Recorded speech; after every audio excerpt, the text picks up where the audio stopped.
اعوذ باللہ من الشیطان اللعین الرجیم بسم اللہ الرحمن الرحیم اللہم صل علی محمد وآل محمد قال مولانا امام جعفر صادق علیہ السلام من اراد الحدیث لمنفعة الدنیا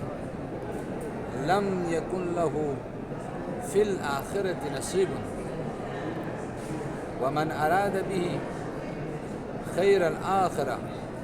اعطاہ اللہ خیر الدنیا والآخرہ۔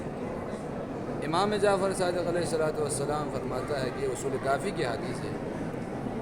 امام فرماتے ہیں کہ جو علم حدیث حاصل کرے اور وہ یہ ارادہ رکھتا ہو، علم حدیث سے یہ ارادہ رکھتا ہو کہ